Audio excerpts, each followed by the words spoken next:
Sometimes the hardest inheritance to accept is the one that comes with a lifetime of unanswered questions. Jack Landon held the rusty cabin key, knowing it represented everything his estranged father had never explained before walking out of their lives 30 years ago. The neighbors in Pine Ridge whispered their judgments another, Landon chasing fool's gold, dragging his 8-year-old son into the family's legacy of disappointment. The cabin sat on 20 forgotten acres, its broken windows and sagging roof, a monument to decades of neglect.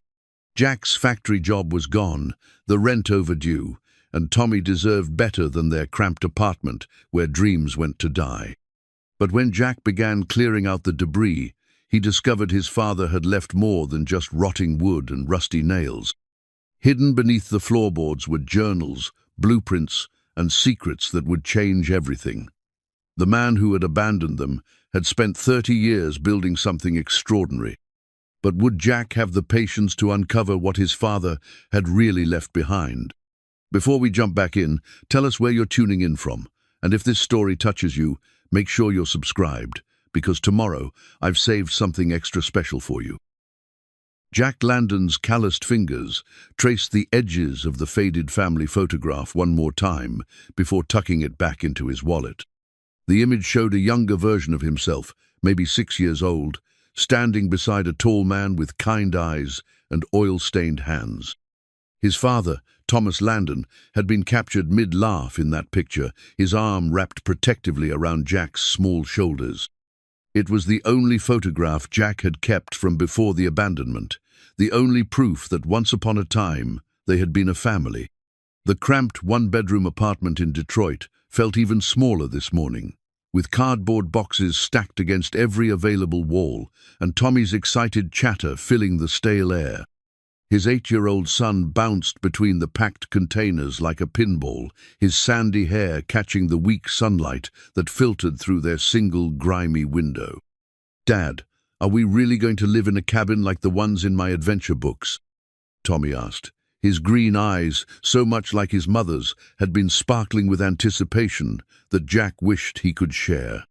"Something like that, buddy," Jack replied, forcing a smile as he sealed another box with packing tape that squealed in protest.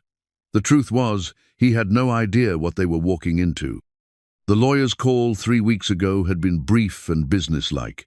His father was dead, had been for 2 months before anyone thought to track down his only living relative. Heart attack, they said.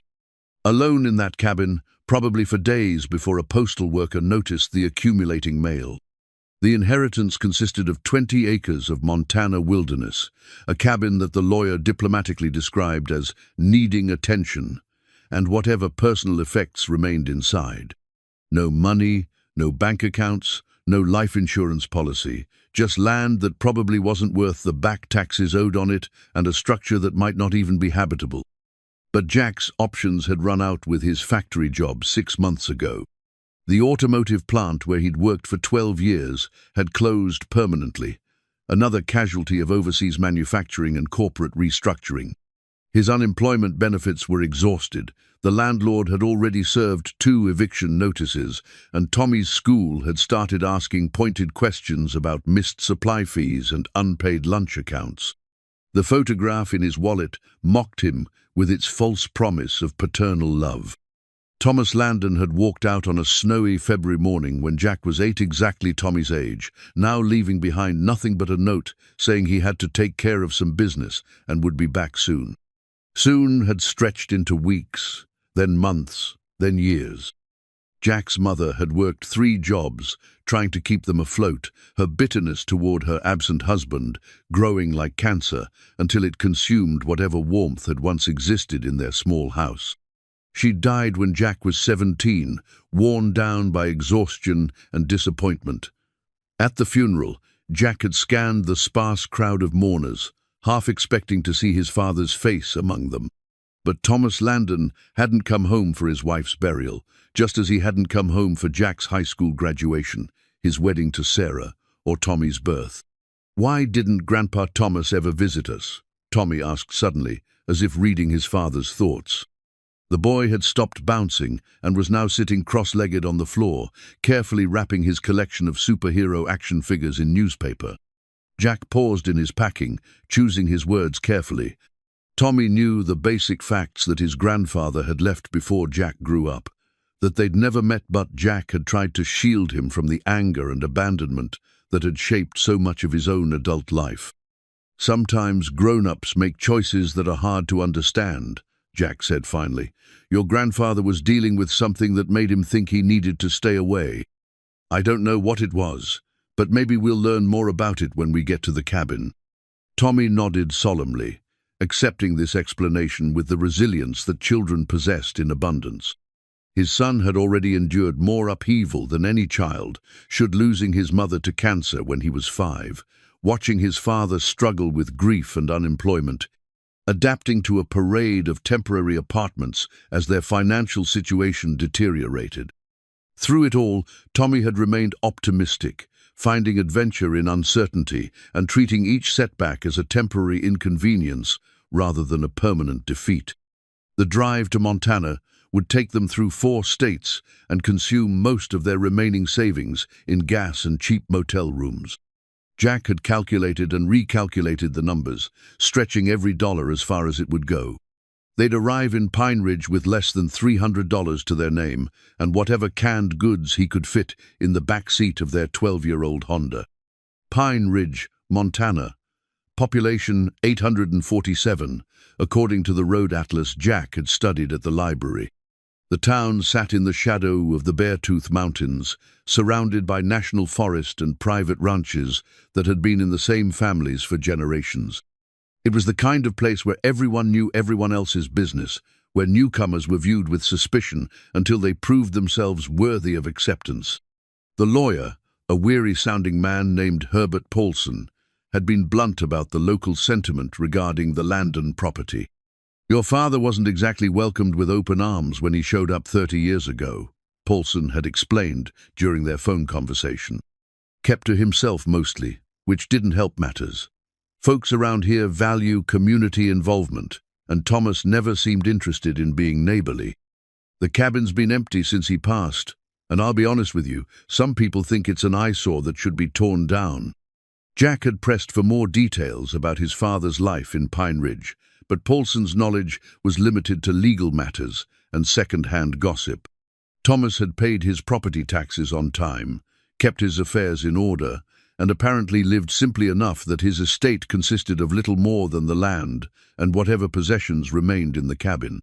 "He did come into town regularly for supplies," Paulson had added. "Sarah Mackenzie at the general store might be able to tell you more. She's been there forever and has a memory like a steel trap. But I should warn you, don't expect a warm welcome. Your father's reputation wasn't exactly sterling around these parts." The photograph seemed to grow heavier in Jack's wallet as he contemplated their uncertain future. The man in that faded image bore no resemblance to the reclusive figure that Paulson had described.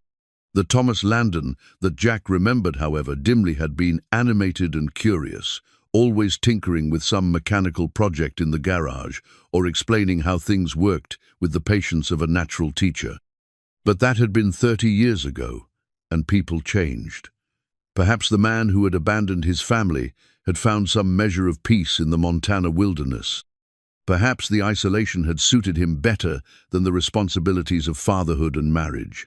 Jack tried not to let the familiar resentment rise in his chest, focusing instead on the practical matters at hand. Tommy had finished wrapping his action figures and moved on to his books, handling each one with the reverence that only true readers possessed. His son's love of stories had been one of the few bright spots during their darkest days, providing both escape and hope when reality became too overwhelming. Jack watched him carefully place a worn copy of Treasure Island into a box and felt a pang of guilt for uprooting him from the only home he'd ever known. "Dad, do you think there might be real treasure at the cabin?" Tommy asked, looking up from his packing with eyes full of possibility. Jack's throat tightened. His son's innocence and optimism were precious gifts that Jack was determined to protect, even as their circumstances grew more desperate. "I don't know about treasure, buddy, but maybe we'll find something valuable like a chance to start over and build something better together." Tommy grinned at this response, apparently satisfied with the idea that their adventure might yield riches beyond gold and jewels. Like in the stories where the real treasure is friendship and family. "Exactly like that," Jack said, meaning it more than he'd expected to. Whatever waited for them in Pine Ridge, whether disappointment or opportunity, they would face it together. And perhaps, in the process of sifting through his father's abandoned life, Jack might finally find the answers to questions that had haunted him for 3 decades. The apartment around them bore the hollow echoes of a life being dismantled. Furniture they couldn't afford to move sat abandoned, their surfaces marked with rings from countless meals and homework sessions. The walls displayed pale rectangles where pictures had hung, ghostly reminders of happier times when Sarah had been alive and their future had seemed secure and predictable. Jack sealed the last box and surveyed their meager possessions. Everything they owned now fit into a dozen cardboard containers and a handful of suitcases. It was a humbling inventory for a man of 38, a stark reminder of how quickly stability could evaporate and leave you grasping for anything solid enough to hold on to. But as he watched Tommy carefully arrange his treasured books in their designated box, Jack felt something shift inside his chest. Maybe poverty had stripped away their material security, but it hadn't touched the bond between father and son. Maybe losing everything they thought they needed would help them discover what they actually couldn't live without. The keys to their old life sat heavy in his palm as Jack prepared to hand them over to the landlord. Tomorrow they would load up the Honda and point it toward Montana, toward answers and uncertainty in equal measure. Toward a father's abandoned legacy and a son's boundless faith in happy endings. The faded photograph would travel with them, tucked safely in Jack's wallet knot, as a reminder of past betrayals, but as evidence that once upon a time, love had existed between them. And if love had existed once, perhaps it could be found again, buried somewhere beneath the disappointment and years of silence.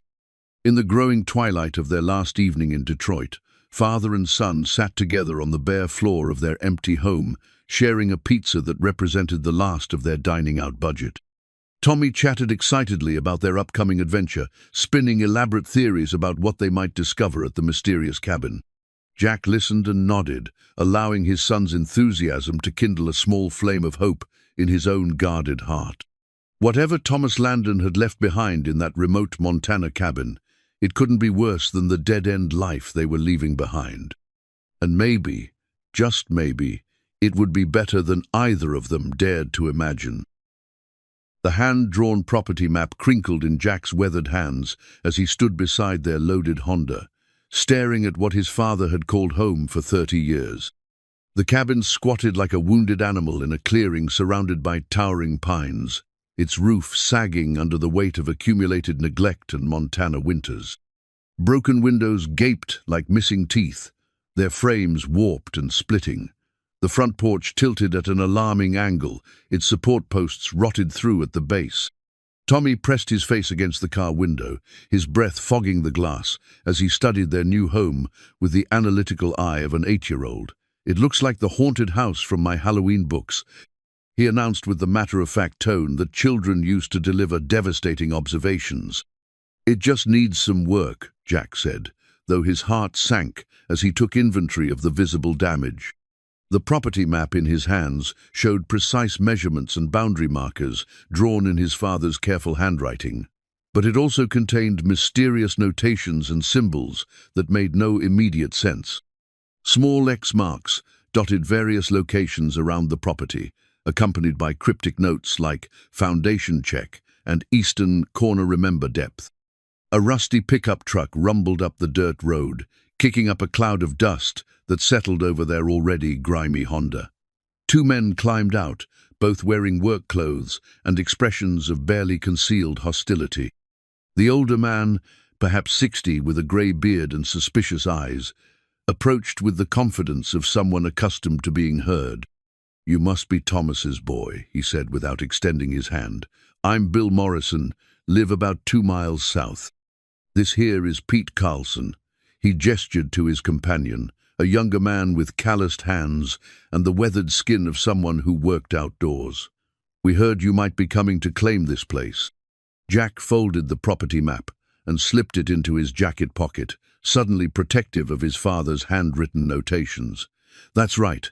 I'm Jack Landon, and this is my son, Tommy." Morrison's gaze swept over the dilapidated cabin with evident distaste. "No offense, but this property's been an eyesore for years. Your father never bothered to maintain it properly, and now it's attracting raccoons and God knows what else. Some of us have been hoping whoever inherited it would just tear the whole thing down and sell the land to someone who'd use it properly." Tommy rolled down his window, apparently fascinated by the conversation. "Are you our new neighbors?" he asked with genuine curiosity. Pete Carlson softened slightly at the boy's question. "We live nearby, son. Just wanted to welcome you to Pine Ridge and maybe offer some advice about this place." "What kind of advice?" Jack asked, though he suspected he already knew the direction this conversation was heading. Morrison stepped closer, lowering his voice as if sharing a confidence. "Look, I don't know what kind of stories your father might have told you about this property, but the truth is, it's not worth the taxes you'll pay on it. The cabin's uninhabitable, the well probably needs expensive repairs, and you're 20 miles from the nearest grocery store. Winter comes early up here and stays late. This isn't a place for a man with a young boy to try making a fresh start." Jack studied the two men's faces, reading the mixture of genuine concern and barely disguised hope that he would simply walk away. "I appreciate the warning," he said carefully, "but we're here to stay, at least for now." The property map felt warm against his chest, its mysterious markings suddenly more intriguing than discouraging. His father had lived here for 3 decades, surviving Montana winters and rural isolation. There had to be more to this place than the obvious decay and damage. Morrison shrugged, his expression suggesting he'd done his neighborly duty and washed his hands of whatever followed. "Well, if you change your mind, there are folks who'd be interested in buying the land. Good timber value, and the location's got potential for someone with the resources to develop it properly." After the men drove away, Jack and Tommy stood together in the settling dust, studying their inheritance with fresh eyes. The afternoon sun slanted through the pine trees, casting long shadows across the property and highlighting details that hadn't been visible from the road. "Dad, look at that." Tommy pointed toward the side of the cabin, where Jack noticed something that made his pulse quicken. What he'd initially mistaken for random damage to the siding revealed itself as carefully concealed modifications. Several boards had been altered to create hidden panels, their edges so precisely cut that they were nearly invisible unless viewed from the correct angle. Jack pulled out the property map again, studying his father's notations with new understanding. The X marks weren't random. They corresponded to specific architectural features of the cabin and surrounding outbuildings. His father hadn't just lived here. He'd systematically modified and expanded the property in ways that weren't immediately apparent to casual observers. "This is like a puzzle, isn't it?" Tommy said, bouncing on his toes with excitement. "Grandpa Thomas made everything secret and hidden, just like in my adventure books." The boy's enthusiasm was infectious, and Jack felt his own curiosity beginning to override his initial disappointment. He approached the front door, noting that while the porch was indeed unstable, the door itself appeared solid and well-maintained. The lock was new, installed recently enough that the metal still gleamed beneath a light coating of dust. The key turned smoothly, and the door swung open to reveal an interior that defied every expectation set by the cabin's exterior appearance. While the outside suggested decades of neglect, the inside told a completely different story. The main room was clean and organized, furnished with handmade furniture that showed both skill and care in its construction. Books lined shelves that stretched from floor to ceiling, their spines covering subjects ranging from engineering and physics to philosophy and literature. A stone fireplace dominated one wall, its hearth swept clean and ready for use. "Whoa," Tommy whispered, his voice echoing in the unexpectedly spacious interior. "It's like a secret hideout inside a broken house." Jack moved deeper into the cabin, his understanding of his father's situation shifting with each new detail. This wasn't the home of a broken man living in squalor. It was the carefully maintained sanctuary of someone who valued privacy and intellectual pursuits over appearances and social approval. A large oak desk sat beneath the cabin's main window, its surface covered with neat stacks of papers and what appeared to be technical drawings. Jack approached cautiously, feeling like an intruder in his father's private space, despite his legal right to be there. The property map in his pocket seemed to pulse with new significance as he studied the room's layout. His father had been far more than the eccentric hermit that the neighbors described. The evidence of his intelligence and careful planning was everywhere in the quality of the furniture, the organization of the books, the precision of the architectural modifications that had transformed a simple cabin into something approaching a sophisticated retreat. Tommy discovered a narrow staircase leading to what appeared to be a loft area, but Jack caught his arm before he could climb up. "Let's explore together, buddy. We don't know what condition everything is in yet." But even as he spoke the words, Jack realized they weren't true.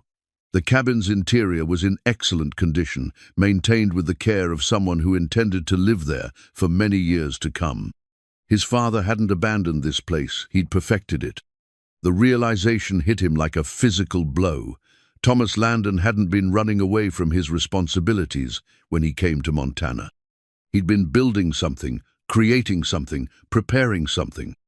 The question that burned in Jack's mind as he stood in his father's carefully crafted sanctuary was simple and terrifying. Preparing for what? The property map crinkled again as Jack unfolded it, studying the mysterious notations with new urgency. Whatever his father had been doing here for 30 years, it was far more complex and purposeful than anyone in Pine Ridge understood. And now, whether he was ready or not, it was Jack's responsibility to figure out what Thomas Landon had really left behind. Outside, the Montana wind whispered through the pine trees, carrying with it the promise of secrets waiting to be uncovered and mysteries that had been 30 years in the making. The neighbors' mockery and warnings suddenly seemed less important than the evidence of his father's hidden intelligence spread out before them. "Dad," Tommy said softly, his young voice filled with wonder as he took in the room's unexpected sophistication.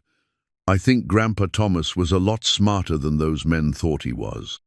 Jack nodded, his throat tight with emotion he hadn't expected to feel. "I think you're right, buddy. I think we're going to learn a lot about your grandfather that nobody else knows."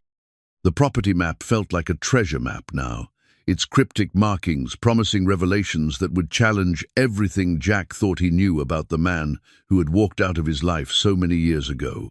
Whatever Thomas Landon had been building in this remote Montana cabin, it was theirs to discover now. The leather-bound journal felt substantial in Jack's hands, its pages yellowed with age but still crisp to the touch. He discovered it tucked behind a row of engineering textbooks on his father's desk, almost as if Thomas had positioned it where only someone who truly looked would find it.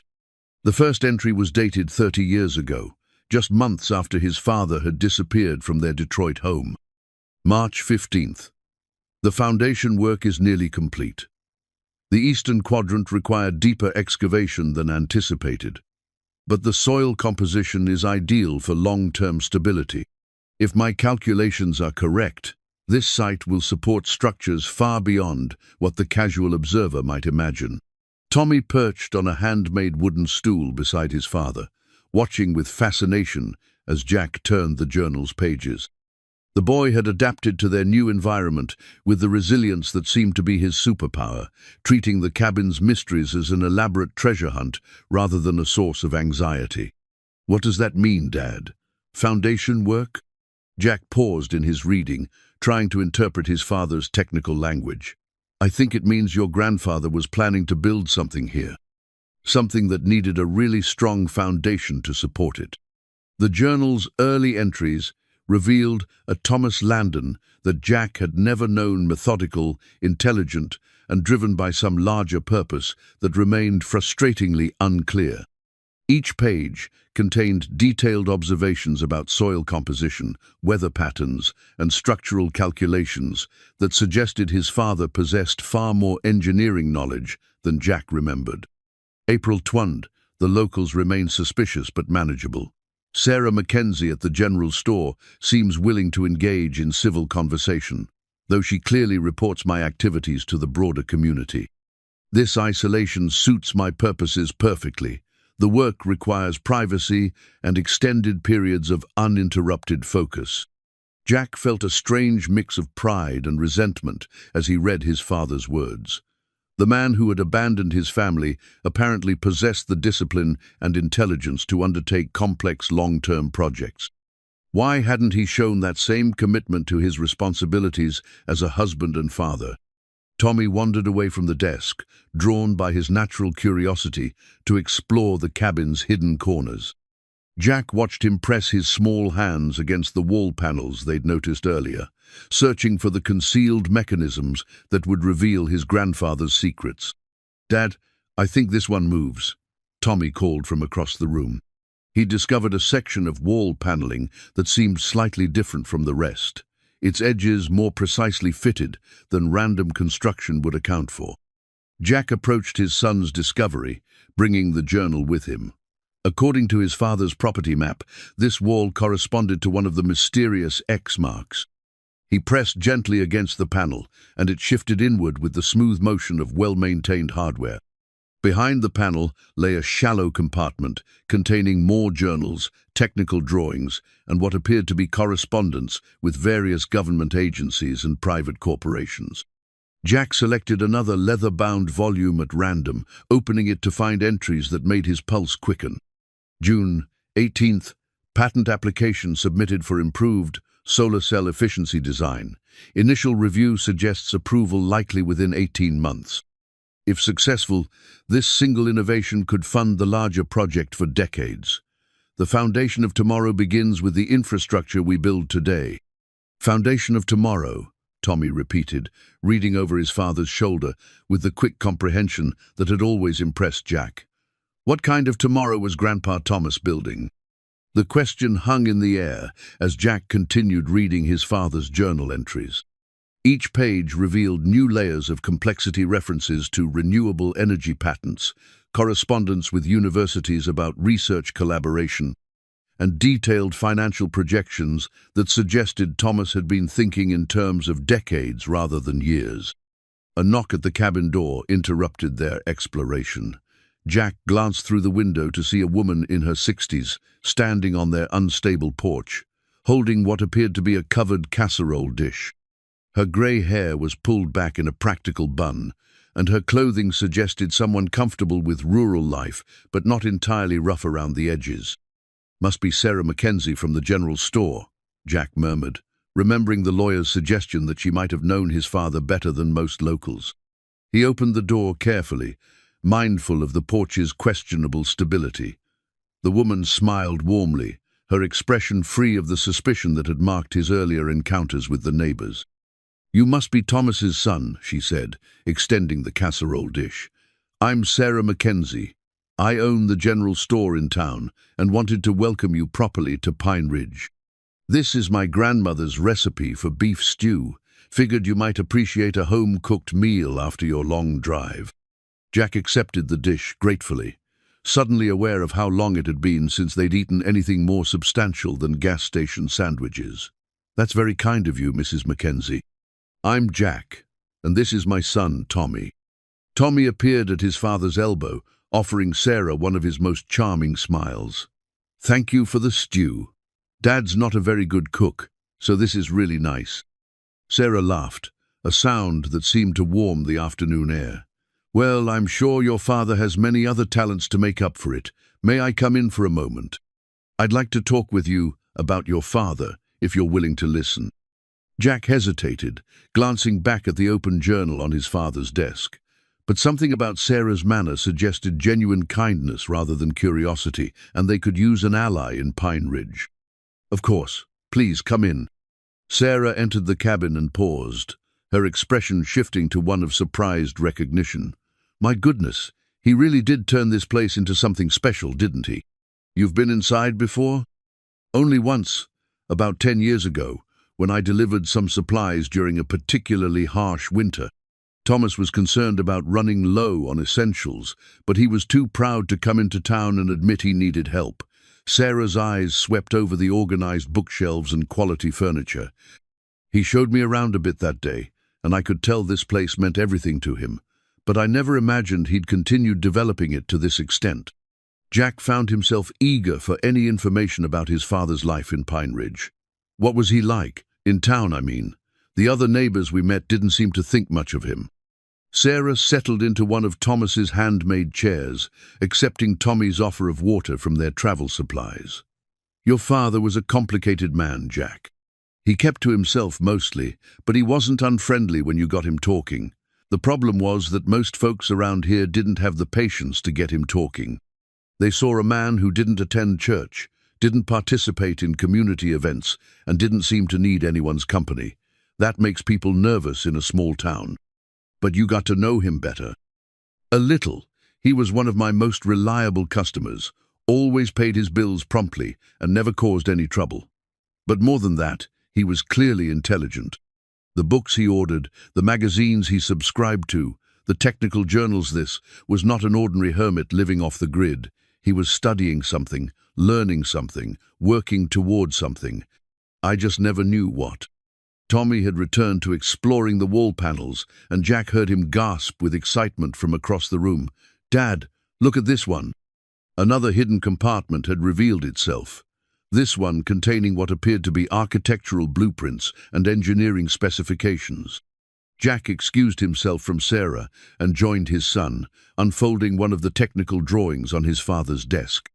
The blueprint showed detailed plans for some kind of underground structure, far more complex than anything the cabin's exterior would suggest.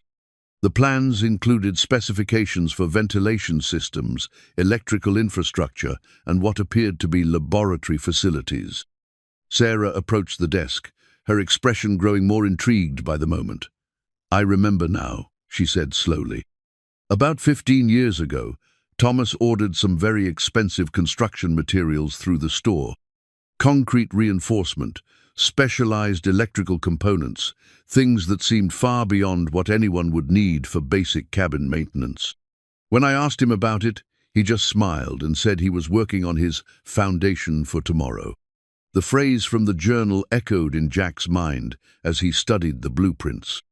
His father hadn't just been living in isolation, he'd been building something beneath the cabin, something that required the kind of engineering expertise that Thomas had apparently possessed all along. "Mrs. Mackenzie," Jack said carefully, "did my father ever mention why he left Detroit, why he came here in the first place?" Sarah's expression grew thoughtful.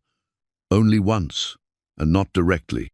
He'd had a few beers that evening, one of the rare times I ever saw him drink, and he said something about making sure his work would outlast his mistakes.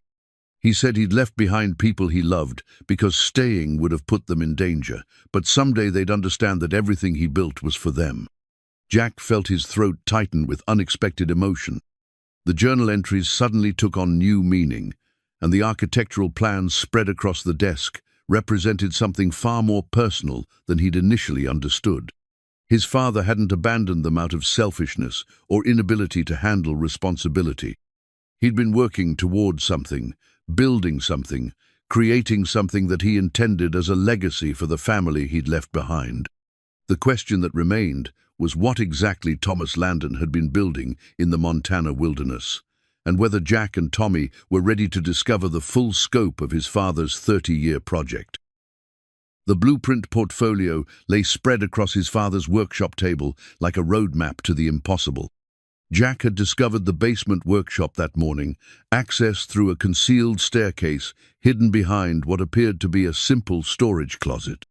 The space below ground was twice the size of the cabin above, carved from solid rock and reinforced with steel supports that spoke of serious engineering expertise.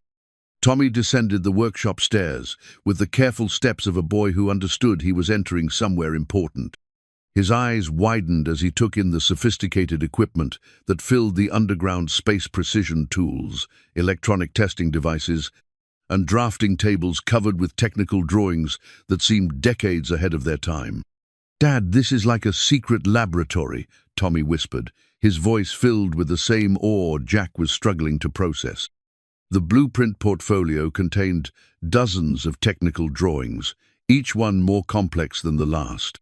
Jack recognized some as early computer component designs, others appeared to be renewable energy systems, and several showed innovations in manufacturing processes that he couldn't begin to understand. But what struck him most was the dates on the drawings. Many were created in the 1990s, years before similar technologies became commercially available. "Look at this one," Jack said, unfolding a blueprint that showed what appeared to be an advanced solar panel design. The technical specifications suggested efficiency rates far superior to anything he'd seen in mainstream renewable energy marketing. The date stamp showed it had been completed in 1994. Tommy leaned closer, tracing the intricate electrical diagrams with his finger. Grandpa Thomas was inventing things before other people even thought of them. Jack nodded, his understanding of his father's intelligence expanding with each new discovery. These weren't the hobby projects of an isolated hermit. They were the professional-grade innovations of a brilliant engineer who had somehow chosen to work in complete secrecy. A wooden filing cabinet in the corner of the workshop drew Jack's attention. Its drawers were labeled with cryptic abbreviations that meant nothing to him initially, but as he began exploring their contents, patterns emerged. Patent applications contained copies of dozens of submissions to the U.S. Patent Office, many showing approval stamps and official documentation. Corporate correspondence held letters from major technology companies expressing interest in licensing various innovations. "Tommy, look at this," Jack said, holding up a letter dated just 5 years earlier.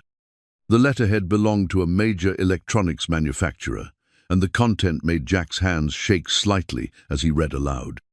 "Dear Mr. Landon, we are prepared to offer $2.3 million for exclusive licensing rights to your improved battery storage technology, as detailed in Patent 8-947-231. This represents a significant increase from our previous offer and reflects the growing market demand for your innovations." Tommy's eyes went wide.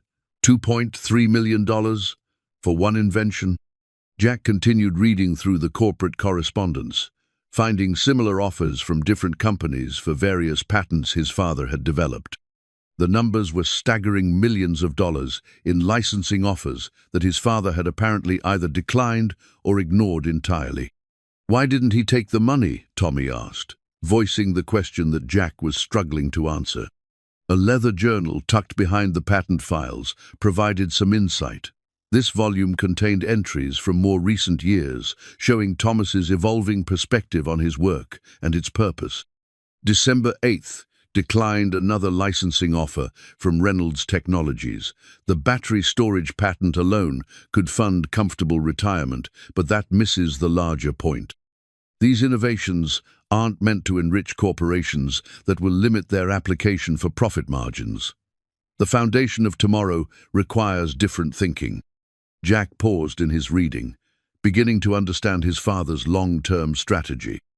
Thomas hadn't been hoarding his inventions out of eccentricity. He'd been waiting for the right opportunity to release them in a way that would maximize their benefit to society rather than corporate profits. January 15th, Jack would be 37 now. Tommy must be walking, probably talking. Sarah mentions she reads to him every night. "I wonder if he likes adventure stories the way Jack did at that age. Every patent I file, every innovation I perfect, is another brick in the foundation I'm building for their future. They may never understand why I had to leave, but someday they'll benefit from what I've accomplished here." The words hit Jack like a physical blow. His father had been thinking about them, planning for them, building something intended to secure their future. The man he'd resented for 30 years had spent those same decades working toward their benefit. Tommy had discovered another section of the workshop where finished prototypes sat on carefully organized shelves. Solar panels that seemed far more sophisticated than anything commercially available, battery systems with compact designs that defied Jack's understanding of current technology, and electronic components that looked like they belonged in a science fiction movie. "These are the things from the drawings," Tommy said, carefully examining a prototype battery that was no larger than a paperback book, but apparently capable of storing enormous amounts of energy according to its attached specifications. Jack joined his son at the prototype shelves, handling his father's innovations with the reverence they deserved. Each device represented years of research and development, created in isolation but designed with global impact in mind. The financial value of the patents was impressive, but the potential social value of the technologies was staggering. A memory surfaced suddenly: his father, in their old Detroit garage, working on what Jack had assumed were pointless tinkering projects. Thomas had tried to explain his work to 8-year-old Jack, describing how small improvements in energy efficiency could eventually transform entire industries. But Jack had been more interested in playing with friends than listening to technical explanations, and his mother had discouraged what she saw as Thomas's unrealistic dreams. "He was always working on stuff like this," Jack said quietly, his voice thick with regret. "Even when I was your age, he was trying to invent things that would help people. I just never understood what he was doing." Tommy looked up from the prototype he was examining, his expression serious beyond his years. Maybe he had to leave so he could finish the work without people bothering him about it. "Like when I have to go to my room to concentrate on my hardest homework." The simple wisdom of his son's observation struck Jack profoundly. Perhaps Thomas's abandonment hadn't been about running away from responsibility. Perhaps it had been about accepting a different kind of responsibility, one that required sacrifice and isolation but promised benefits that extended far beyond their immediate family. The blueprint portfolio seemed to pulse with new significance as Jack considered the full scope of his father's work. These weren't just inventions, they were the foundation for technologies that could revolutionize renewable energy, improve manufacturing efficiency, and advance computing capabilities in ways that major corporations were apparently eager to exploit. But Thomas had chosen a different path. Rather than selling his innovations to the highest bidder, he'd spent 30 years perfecting them, testing them, and preparing them for release in a way that would maximize their benefit to humanity rather than corporate profit margins. "Dad," Tommy said softly, still studying the prototype battery in his hands, "I think Grandpa Thomas was trying to save the world, one invention at a time." Jack nodded, his throat tight with emotion he hadn't expected to feel. "I think you're right, buddy, and I think he was trying to make sure we'd be part of that when the time came." The workshop around them represented more than just one man's life. Workit was a treasure trove of innovations that could transform entire industries, created by a father who had sacrificed everything to ensure his family would inherit not just wealth, but the means to make a meaningful difference in the world. The question that remained was whether Jack was prepared to step into the role his father had spent 30 years preparing for him, and whether he could find the courage to continue Thomas's work, despite never having understood it while the man was alive to explain it. The patent documents collection occupied an entire filing cabinet in the Pine Ridge Library basement, where Jack had convinced the librarian to let him use their research facilities after explaining his situation.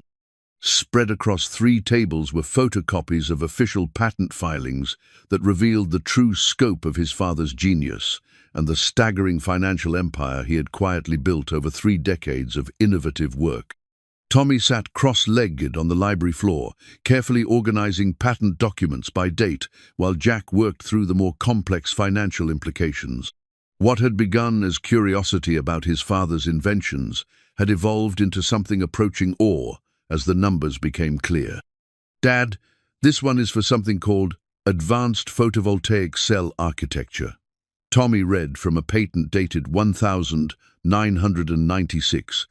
"It says here that 3 different companies wanted to license it, and the biggest offer was for $4 million. Jack looked up from his own stack of documents, where he'd been calculating the cumulative value of his father's patent portfolio.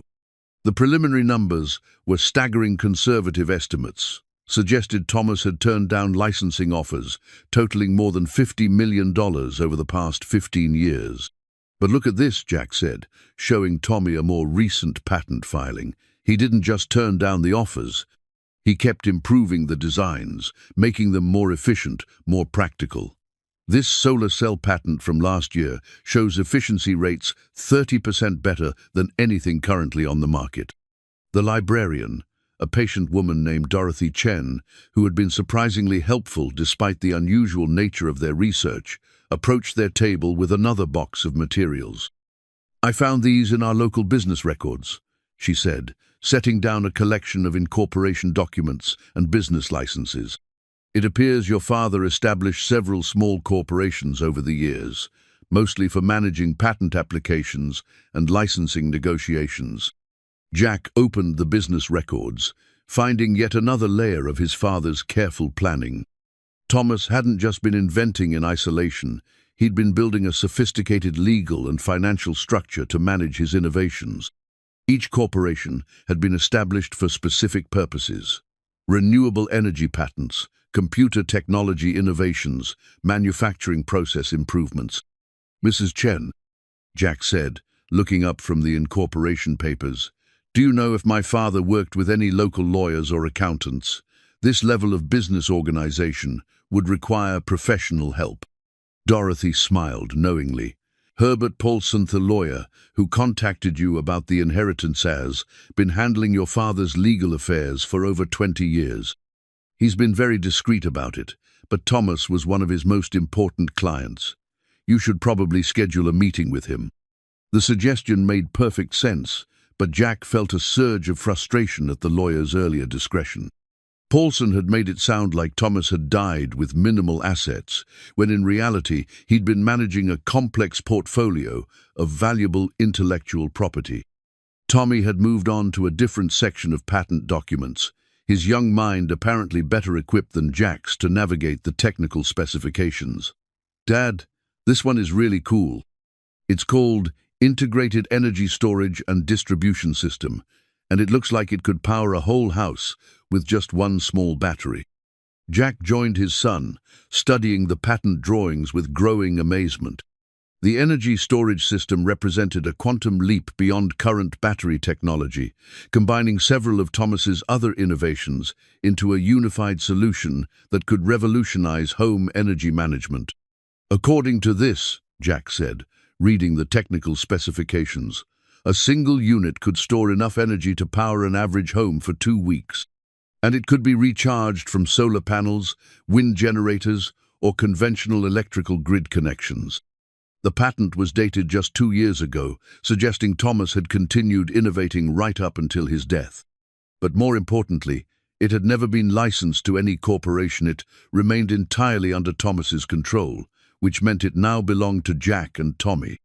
"How much do you think something like this would be worth?" Tommy asked, his 8-year-old mind grappling with concepts that challenged even Jack's understanding. Before Jack could answer, Dorothy returned with yet another box of materials. "I almost forgot about these," she said, setting down what appeared to be correspondence files. "Your father maintained a post office box in town for business correspondence. The postmaster asked me to give these to you when you came in." The correspondence files contained letters from major corporations, government agencies, and international technology firms all expressing interest in licensing or purchasing various patents that Thomas controlled. The dates ranged from recent months back to the early 1990s, showing 3 decades of persistent corporate interest in his work. One letter particularly caught Jack's attention. It was from the Department of Energy, dated just 6 months before Thomas's death, and it expressed serious interest in his energy storage technologies for national grid stabilization projects. "Dear Mr. Landon," Jack read aloud, "our technical review board has determined that your integrated energy storage system represents a significant advancement in grid-scale energy management. We would like to schedule a meeting to discuss potential government partnership opportunities for large-scale implementation of your technologies." Tommy looked up from his own reading with excitement.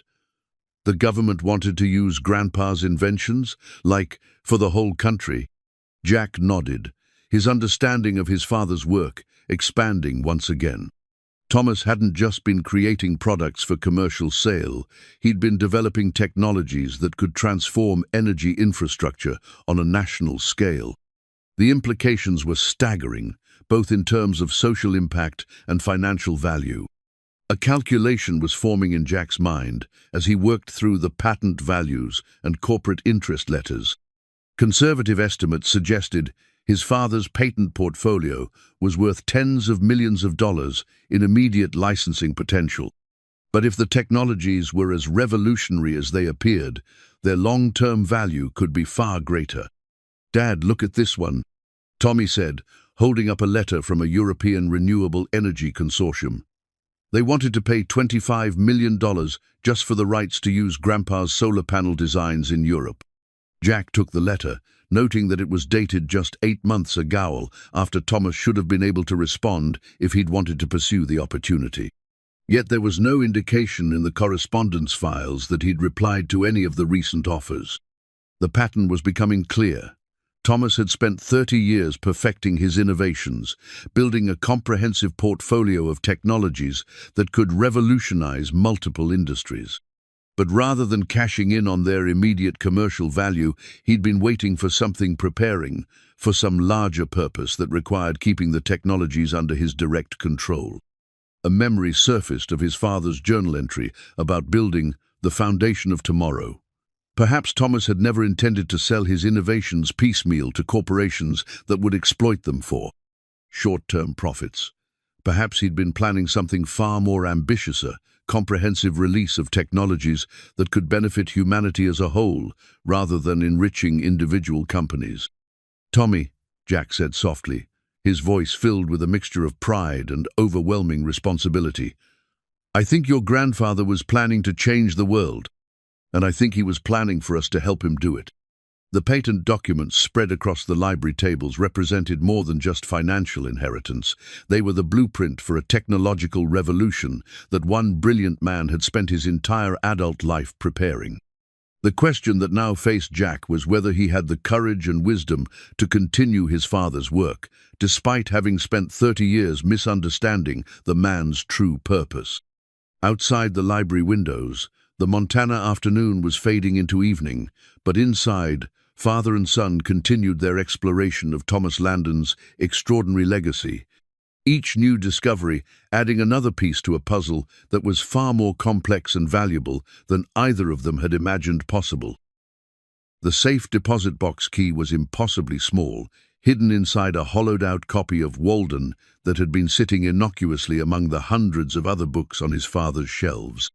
Jack might never have found it if Tommy hadn't been drawn to Thoreau's classic, recognizing it as one of the books his mother used to read to him before bedtime. "Dad, this book feels weird," Tommy had said, shaking the volume gently. The faint rattle of metal against paper had led to the discovery of the key, along with a small note in Thomas's careful handwriting. "First National Bank of Billings, Box 847. The real foundation requires solid ground to build upon." Now, 3 hours later, Jack and Tommy sat in the sterile fluorescent lighting of the bank's safety deposit box room, staring at contents that redefined everything they thought they understood about Thomas Landon's 30-year project. The box contained investment account statements, trust fund documents, and financial records that painted a picture of careful wealth accumulation spanning 3 decades. But these weren't the chaotic finances of an eccentric inventor. They were the methodical investments of a brilliant man who understood both technology and markets well enough to turn innovation into extraordinary prosperity. "Dad, what does this number mean?" Tommy asked, pointing to the bottom line of the most recent investment summary. Jack's hands trembled slightly as he read the figure aloud. $198,437,000.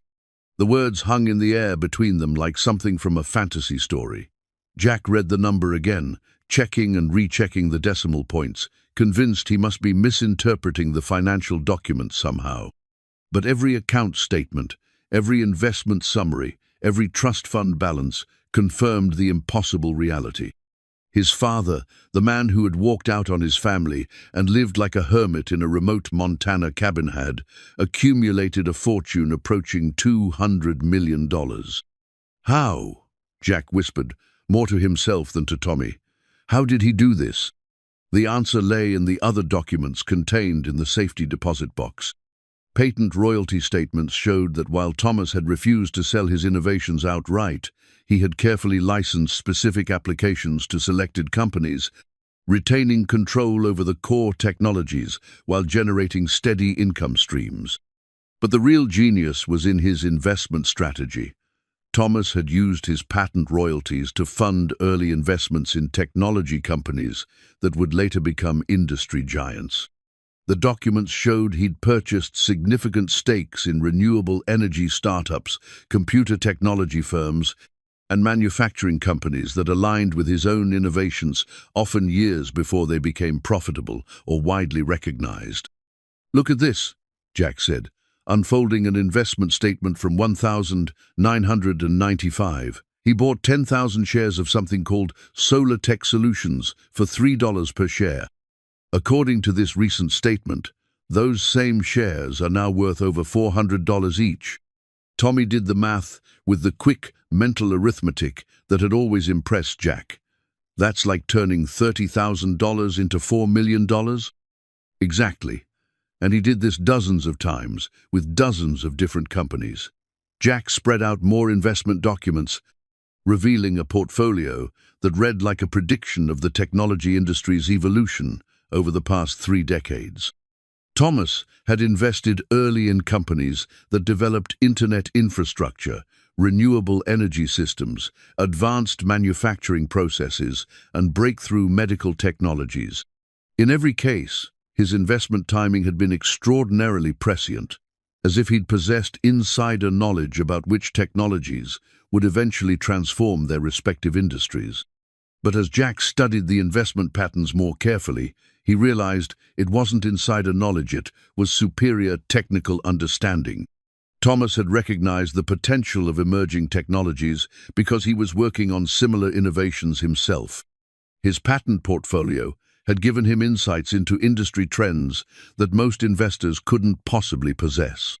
He was playing a completely different game, Jack said, his admiration for his father's strategic thinking growing with each new revelation.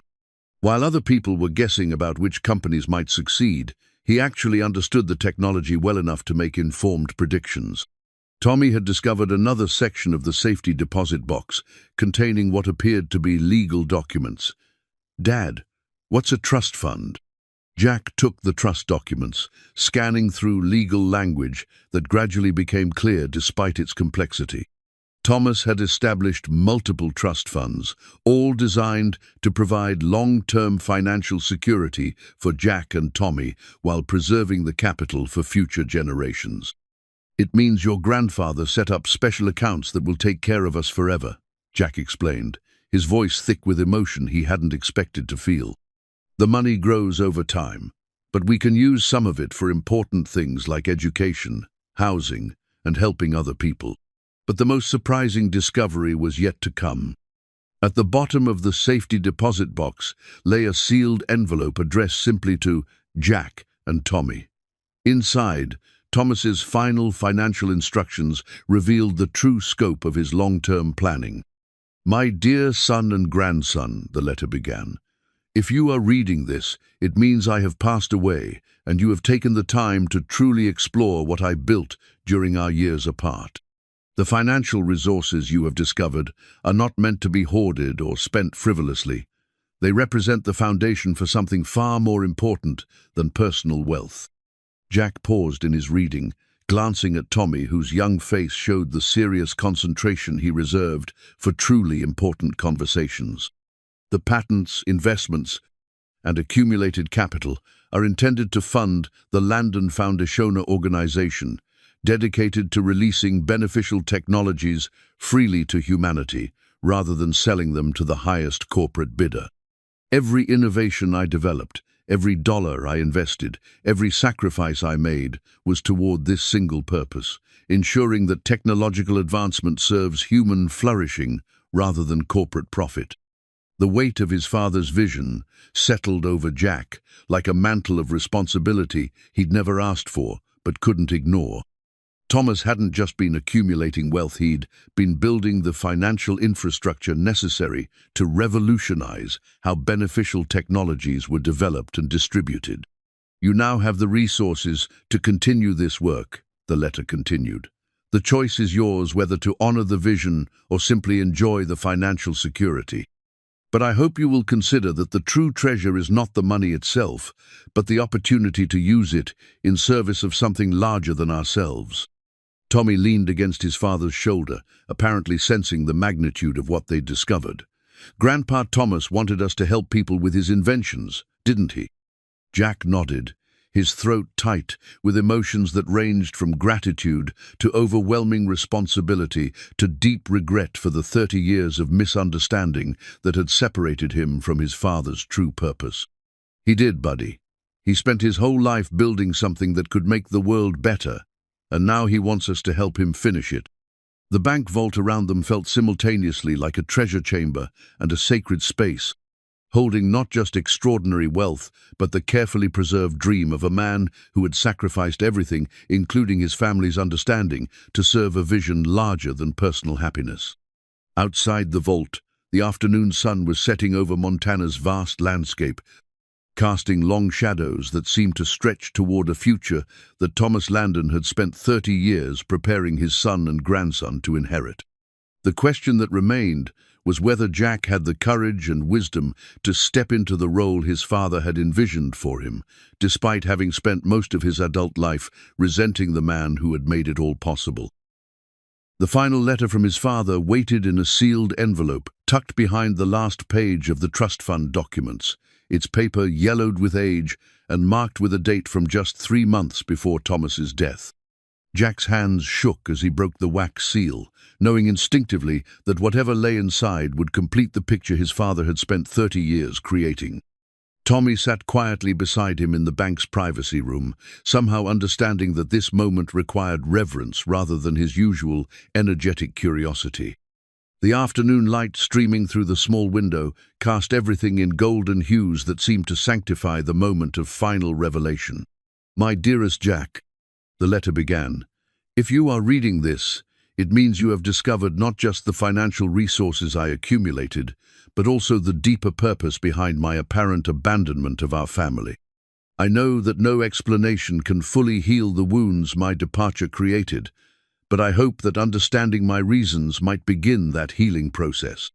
Jack paused, his vision blurring slightly as 30 years of resentment collided with the possibility of understanding.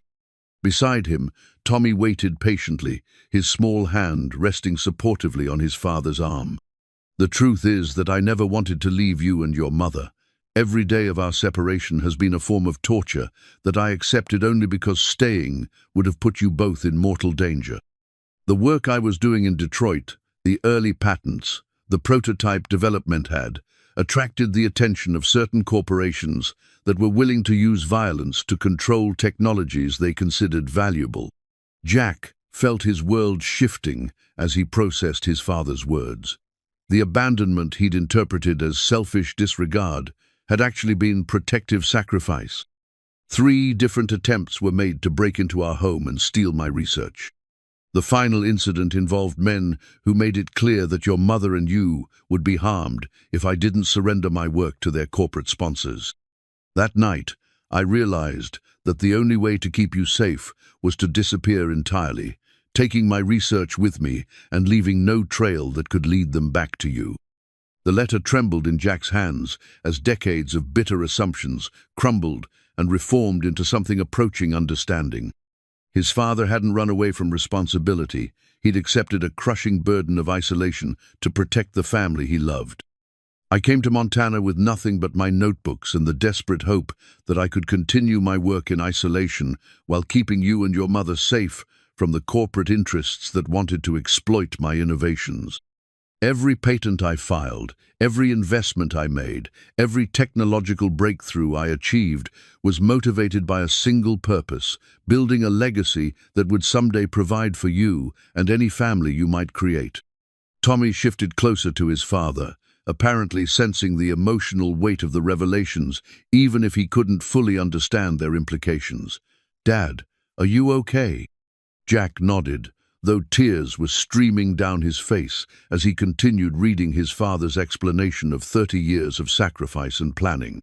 "I know that my absence caused you pain, and I know that your mother suffered because of my decision to protect you through separation, rather than staying to face the danger together. I have lived with that guilt every day, but I have also lived with the certainty that staying would have resulted in your deaths along with mine." The corporate danger that had driven Thomas into exile suddenly made sense of other mysteries Jack had discovered. The sophisticated security systems in the cabin, the hidden workshops, the careful legal structures protecting his patents, all of it represented the precautions of a man who knew he was still being hunted.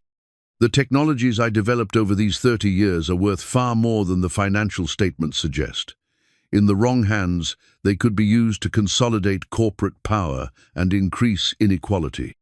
In the right hands, your hands, they could democratize energy access, improve manufacturing efficiency, and advance human flourishing on a global scale." Jack paused in his reading, overwhelmed by the scope of responsibility his father was placing on his shoulders. The 198 million fortune was staggering enough, but the expectation that he would become a steward of world-changing technologies felt almost impossibly daunting. "I chose to live as a hermit, not because I preferred isolation, but because the work required absolute secrecy and security. Every day I spent away from you was a day spent preparing for the moment when you would inherit not just financial resources, but the power to transform how technology serves humanity."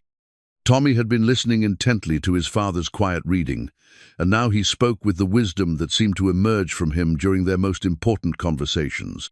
Grandpa Thomas was like a superhero who had to hide his secret identity to protect the people he loved. The analogy was surprisingly apt, and it helped Jack process the magnitude of his father's sacrifice. Thomas Landon had indeed lived a kind of double life, maintaining the appearance of an eccentric hermit, while actually serving as a guardian of technologies that could benefit millions of people. "The corporate interests that drove me into exile still exist, and they will eventually discover what I built here. When that happens, you will face the same choice I faced. Surrender these technologies to be exploited for private profit, or find a way to protect them while using them for the greater good." A chill ran down Jack's spine as he realized that his father's isolation might not have provided permanent protection after all. If corporate entities were still searching for Thomas's innovations, his death might actually increase the danger rather than ending it. "I have spent 30 years preparing you for this responsibility, even though you didn't know it was coming. The financial resources will provide security and independence. The patent portfolio will give you legal control over revolutionary technologies. The foundation documents will provide a structure for releasing these innovations in ways that serve humanity rather than corporate shareholders." Jack looked up from the letter to meet Tommy's serious gaze. His 8-year-old son somehow seemed to understand that they were discussing more than just money and inventions. They were confronting a legacy that would define the rest of their lives. "But most importantly," the letter continued, "you now have the opportunity to heal the wound that my departure created in our family. I could not be the father you needed during your childhood, but perhaps I can still provide the foundation for the man you've become and the father you are to Tommy." The words hit Jack like a physical blow, finally articulating the forgiveness he hadn't known he needed. His father's absence had indeed wounded him, but it had also shaped him into someone capable of understanding sacrifice and long-term thinking. "The choice is entirely yours, my son. You can sell everything, take the money, and live comfortably without ever engaging with the larger purpose I envisioned.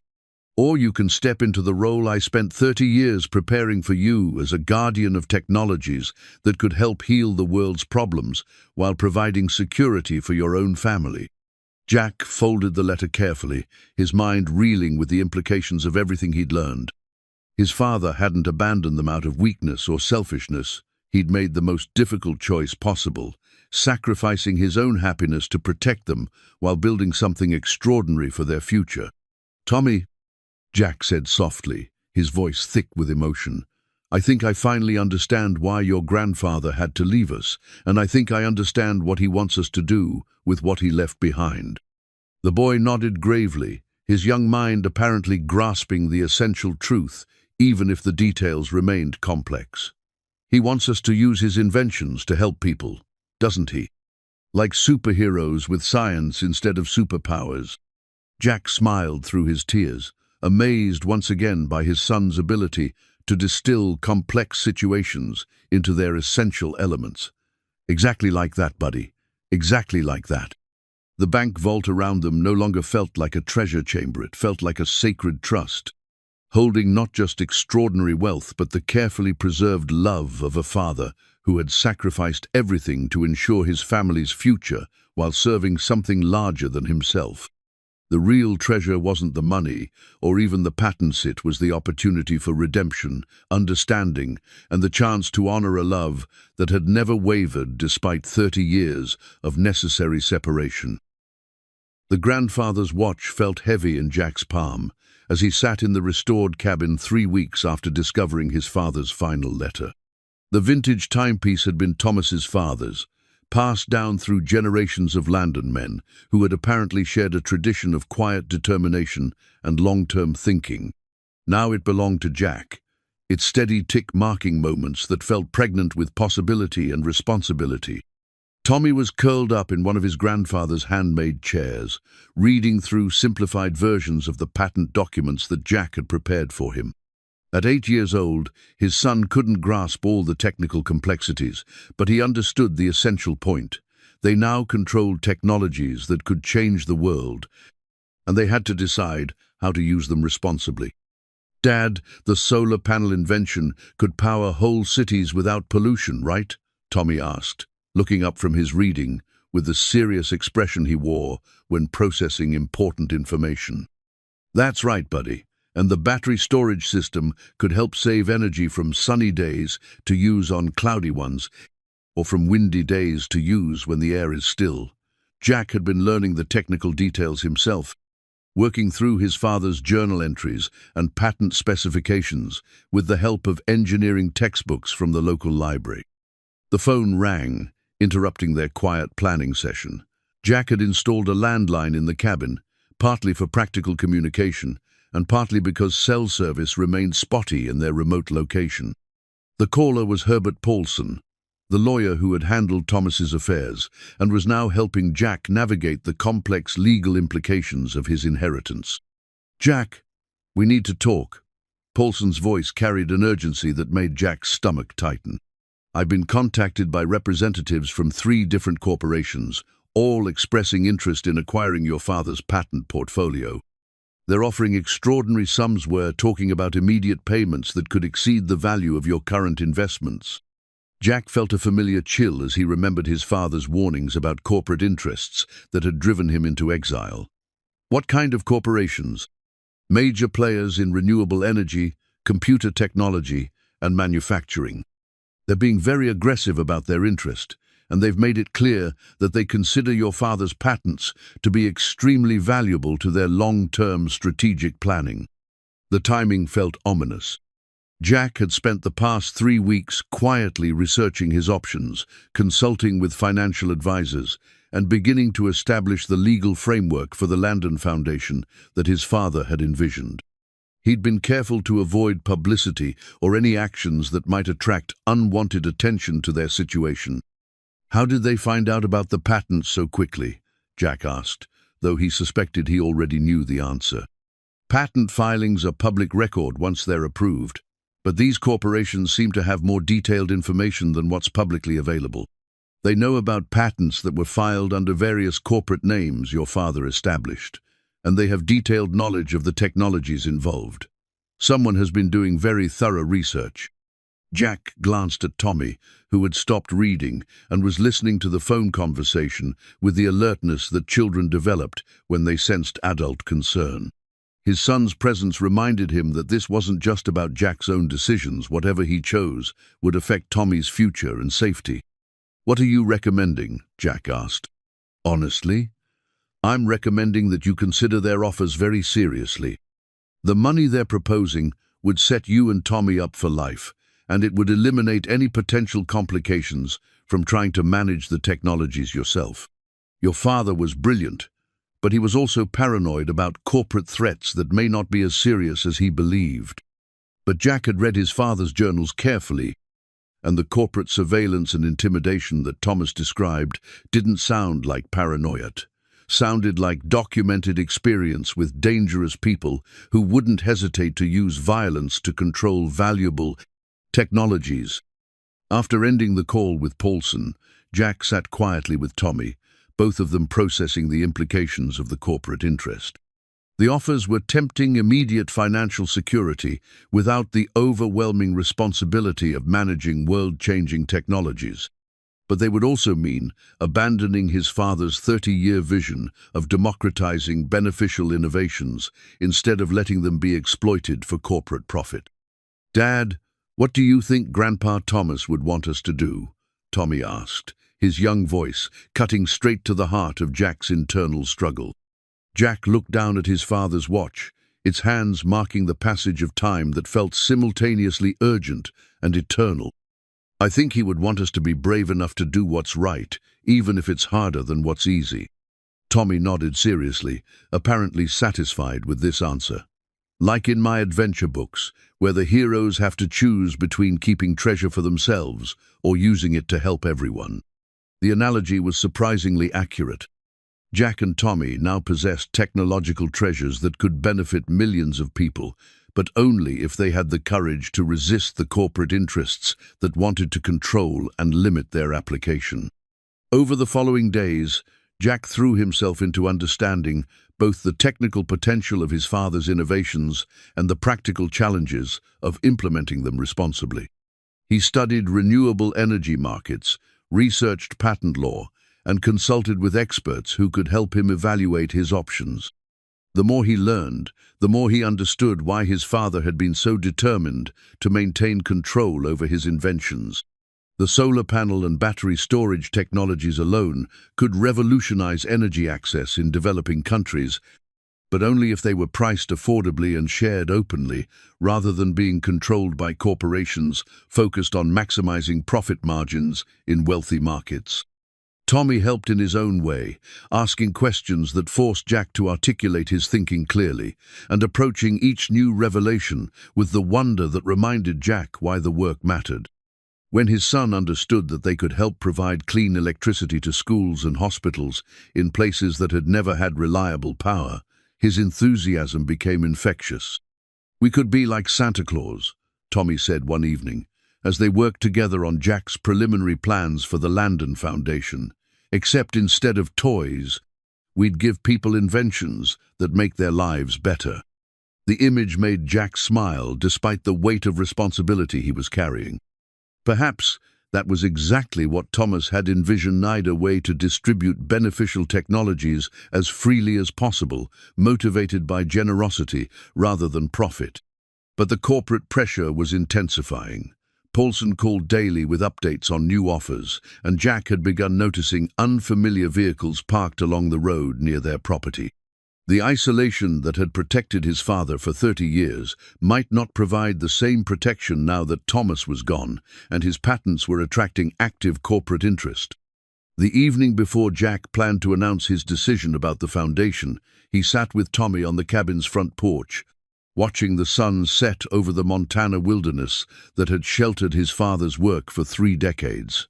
The grandfather's watch ticked steadily in his pocket, marking moments that felt both precious and fleeting.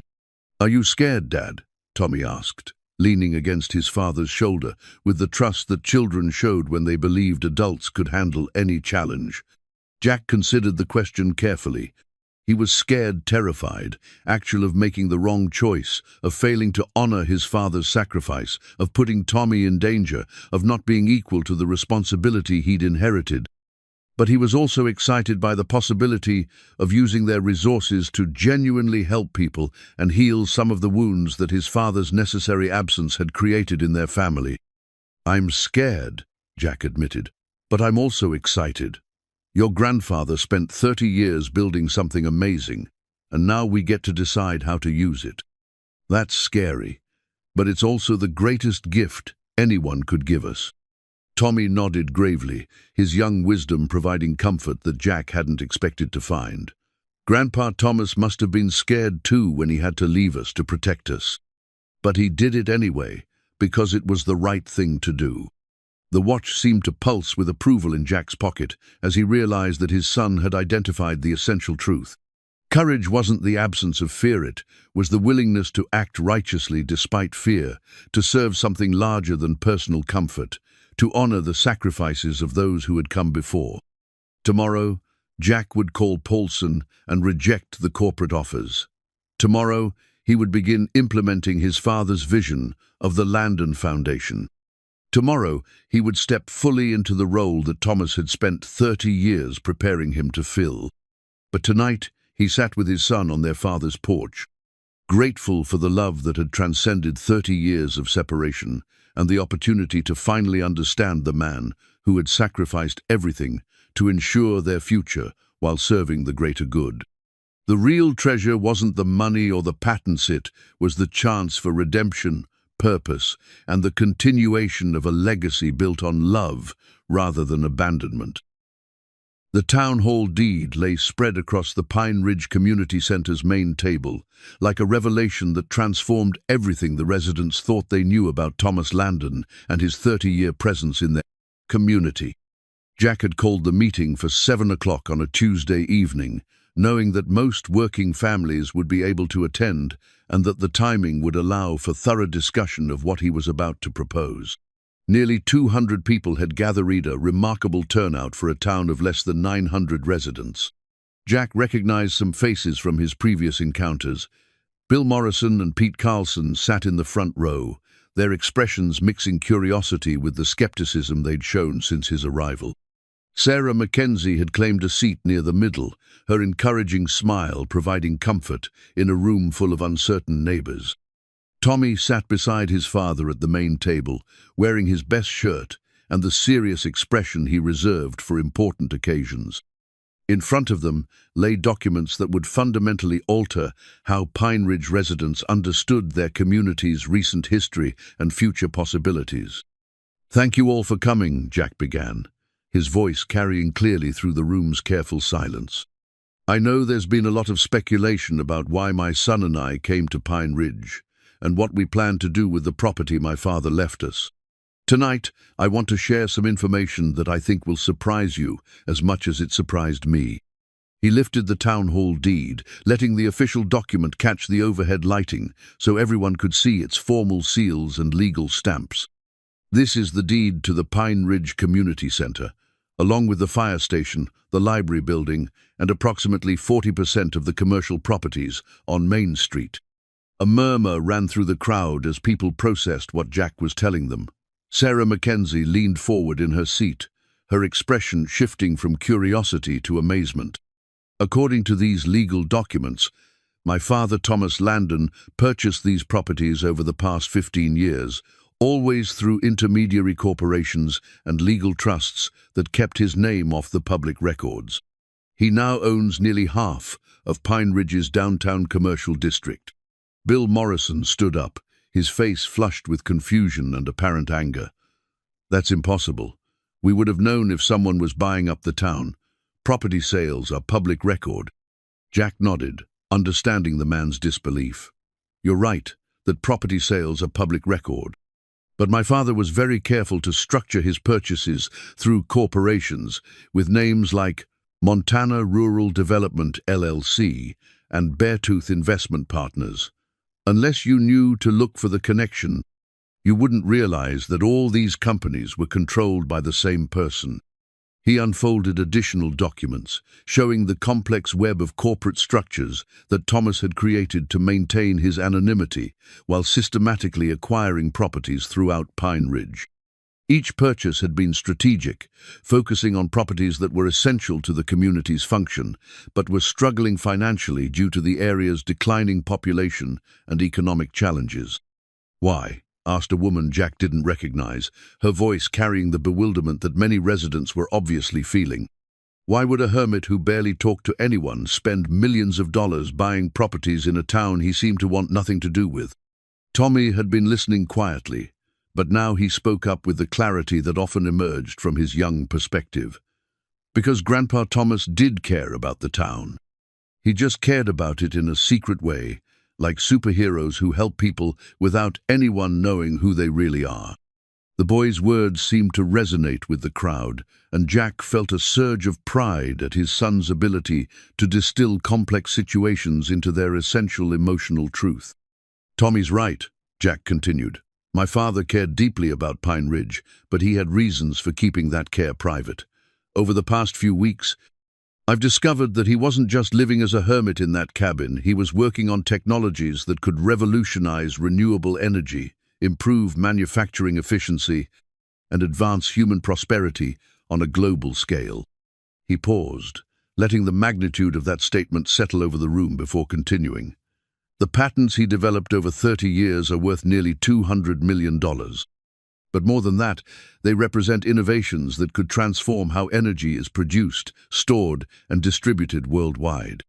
Sarah Mackenzie gasped audibly, and several other residents exchanged looks of amazement that bordered on disbelief.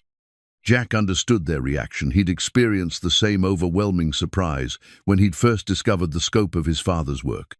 The property purchases were part of a larger plan, Jack explained, consulting his father's detailed notes about the Pine Ridge redevelopment project.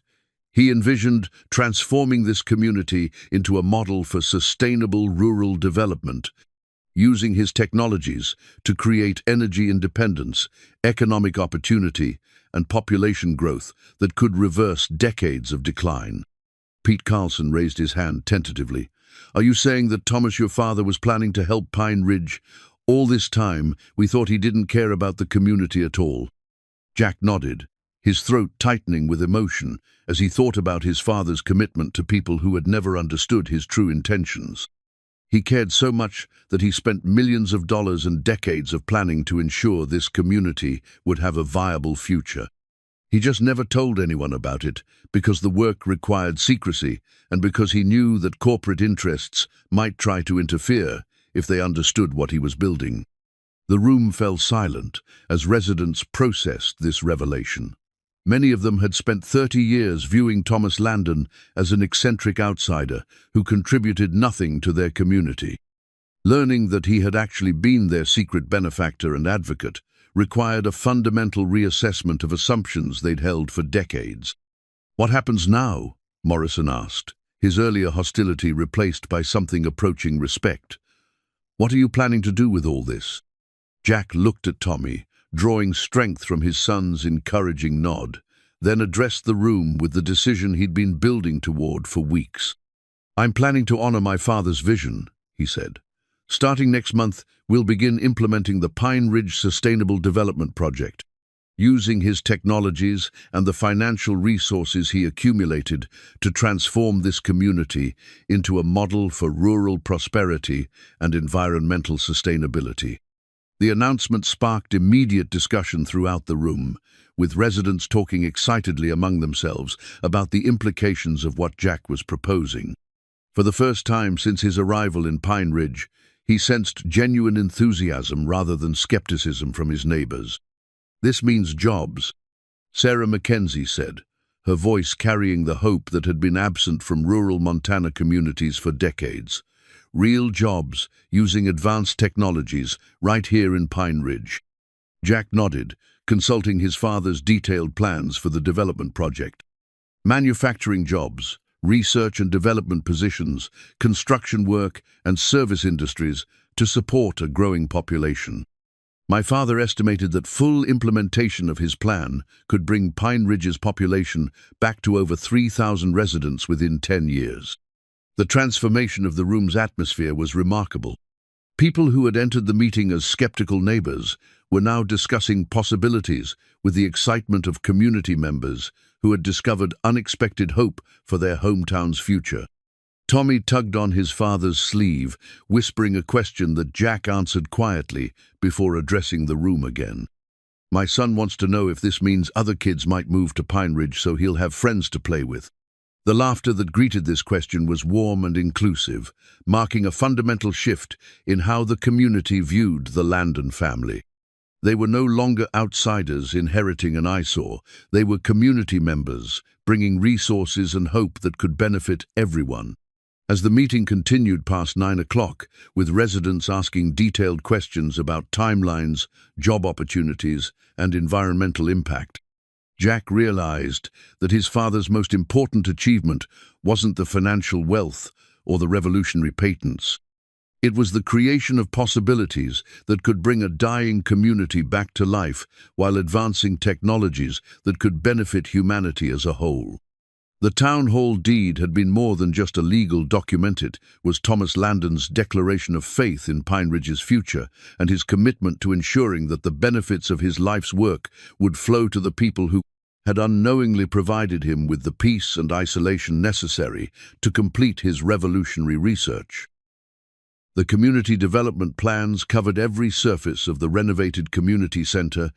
Their detailed architectural drawings and environmental impact studies representing Thomas Landon's comprehensive vision for transforming Pine Ridge into a thriving, sustainable community.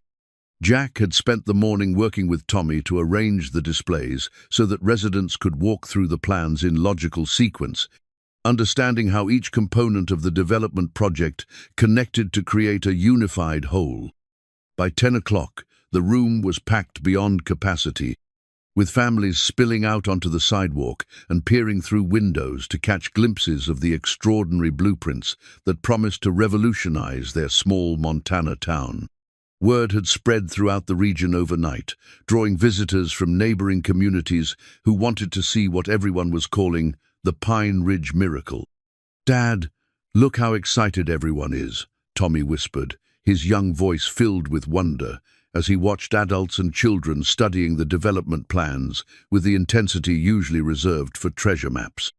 Jack nodded, his own amazement growing as he watched his neighbor's people, who had been skeptical of his family just weeks earlier, discussing the project details with the enthusiasm of community members who had discovered unexpected hope for their future. The centerpiece of the development plans was a state-of-the-art manufacturing facility that would produce Thomas's revolutionary solar panels and battery storage systems. According to the architectural specifications, the facility would employ over 400 people in high-paying technical positions while generating minimal environmental impact through the use of Thomas's advanced manufacturing processes. "This solar panel design is 30% more efficient than anything currently on the market," explained Dr. Jennifer Walsh, a renewable energy expert from Montana State University who had driven 3 hours to review the technical specifications. "If these plans are accurate, this single facility could produce enough advanced solar technology to power entire cities while creating economic opportunities that could transform this region." Sarah Mackenzie stood beside the plans for the expanded downtown district, her expression mixing amazement with something approaching disbelief. "He planned everything," she said, shaking her head slowly. "The coffee shop expansion, the new bookstore, the community garden spaces." Thomas thought through every detail of what Pine Ridge would need to support a growing population. The plans revealed that Thomas had envisioned much more than just industrial development. His blueprints included affordable housing projects designed with advanced energy efficiency, expanded educational facilities that could accommodate population growth, recreational areas that would preserve the natural beauty that made Montana attractive to families, and infrastructure improvements that would support a community of several thousand residents. Bill Morrison approached Jack with an expression that had completely transformed from their first hostile encounter. "I owe you and your father an apology," he said, his weathered face showing genuine remorse. "We spent 30 years thinking Thomas was just a crazy hermit who didn't care about anyone but himself. Turns out, he cared about Pine Ridge more than any of us realized." "He forgave the misunderstanding long ago," Jack replied, meaning it more than he'd expected to. He knew that his work required secrecy, and he accepted that people wouldn't understand his intentions until the right time came to reveal them. Tommy had wandered over to a display showing the plans for an expanded elementary school, complete with science, laboratories, and computer facilities that would give rural students access to educational resources, typically available only in major cities. Several children from the community had gathered around him, listening as he explained his grandfather's vision with the enthusiasm that made complex ideas accessible to young minds. "The best part is that all the buildings will use Grandpa Thomas's inventions," Tommy was saying to his new friends. "So the school will make its own electricity from the sun, and it will store extra power in special batteries, so it works even when it's cloudy or snowy." Jack felt his throat tighten with emotion as he watched his son naturally taking on the role of community educator, sharing Thomas's vision with the next generation of Pine Ridge residents who would grow up benefiting from his grandfather's 30-year commitment to their future. Pete Carlson had been studying the employment projections and economic impact studies, and now he approached Jack with questions that revealed both understanding and practical concern. "This is incredible, but it's also enormous. How do we know we can actually make this work? Pine Ridge has never had anything approaching this scale of development." It was a fair question, and one that Jack had been preparing to address since deciding to move forward with his father's plans. "My father spent decades not just designing the technologies, but also researching the implementation challenges. He studied successful rural development projects worldwide, consulted with experts in sustainable manufacturing, and created detailed timelines that account for everything from workforce training to environmental protection." Jack led Pete to a section of the display that showed Thomas's phased implementation strategy. Rather than attempting to build everything simultaneously, the development would proceed in carefully planned stages over a 5-year period, allowing the community to adapt to growth while ensuring that each phase was successfully completed before moving to the next. "Phase 1 begins with the manufacturing facility and worker training programs," Jack explained. "Phase 2 adds the housing developments and infrastructure improvements. Phase 3 brings the expanded commercial district and educational facilities. Each stage is designed to support the next while generating the economic activity necessary to sustain long-term growth." The room buzzed with conversations as residents discussed how the development plans would affect their own lives and families. Younger adults who had been considering leaving Pine Ridge to find career opportunities were now talking about staying to participate in the technological revolution their community was about to experience.